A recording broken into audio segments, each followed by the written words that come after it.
Content creator যারা আছেন আপনাদেরকে উদ্দেশ্য করে এই কথাগুলো বলছি। মুসলমান ভাই বন্ধু যারা আছেন তাদের জন্য আসসালামু আলাইকুম। অন্য ধর্মের লোকজন যারা আছেন আপনাদের জন্য আদাব। যারা ভিডিও মেক করে তাদেরকে কন্টেন্ট ক্রিয়েটর বলা হয়। সর্বস্তরের কন্টেন্ট ক্রিয়েটরকে উদ্দেশ্য করে এই কথাগুলো বলছি। সর্বপ্রথম যেই জায়গায় ভিডিও বানাবেন এই জায়গার লোকেশন ব্যবহার করবেন।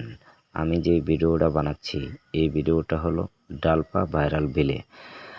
তো আপনারা যেই লোকেশন থেকে ভিডিওটা ধারণ করবেন এই লোকেশন 100% ব্যবহার করবেন।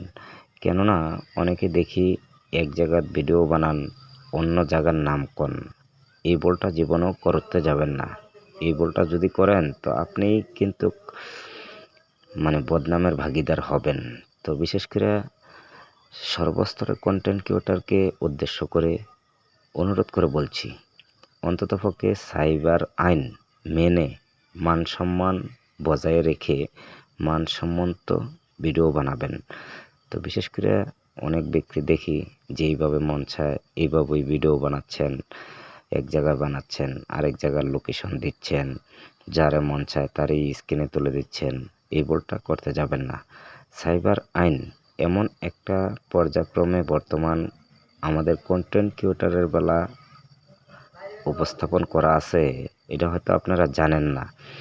তো বিশেষ করে যারা জানেন তারা ঠিকই সাইবার আইন থেকে বিরত থাকা সম্ভব। যারা সাইবার আইন বিষয় জানেন না আপনারা কিন্তু এলোপাতাড়ি ভিডিওগুলো বানাচ্ছেন। এগুলো কিন্তু সাইবার আইনে আপনাদের ভিডিওগুলো রেকর্ড করা হয় যে যদি উচ্ছৃঙ্খল কেউ ভিডিও বানায় তাহলে অবশ্যই সাইবার আইনের মামলায় সে উপভোগ করা লাগবে কিংবা সাজা খাটতে হয়। সোশ্যাল মিডিয়া এমন এক পর্যায়ে চলে গেছে, বর্তমান সোশ্যাল মিডিয়াতে কাজ করার ইচ্ছা জাগে না।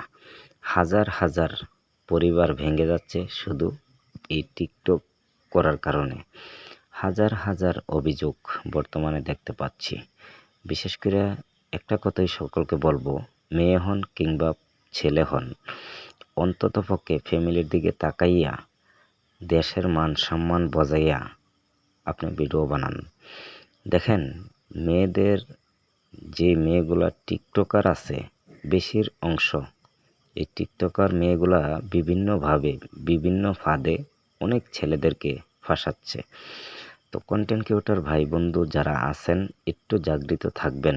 কেননা অনেক টিকটকার মায়া দেখি এই যে স্বামীর কথা অবাধ্য হয়, স্বামীর কথা না মেনে স্বামীর কথা না শুনে এই মেয়েটা যখন টিকটক বানাইতে যায় তখন বিভিন্ন ছেলেদের সাথে এই মেয়েটার লিঙ্ক হয়, পরিচিত হয়। তখন এই মেয়েটা বিভিন্নভাবে যার সাথে পরিচয় হয়েছে সোশ্যাল মিডিয়া থেকে ওই ছেলেটাকে বারবার একটার পরে একটা দুঃখ ঘটনা দিয়ে যায়, বিভিন্নভাবে ছেলেদেরকে হ্যারাস করতেছে। কারণ হাজার হাজার অভিযোগ বর্তমানে দেখছি। সোশ্যাল মিডিয়াতে যারা কাজ করেন আপনারা একটু অ্যালার্ট থাকবেন। কুমিল্লা জেলা বাঙ্গুরা থানা ডালপা ভাইরাল বিলে আমি এই ভিডিওটা ধারণ করলাম। তো কেউ মনে কষ্ট নেবেন না, কথা যেমন বলার এমন বলছি। সব ভালো থাকবেন, সুস্থ থাকবেন, আমার জন্য দোয়া করবেন, আমাকে সবার পাশে রাখবেন। আল্লাহ হাফেজ।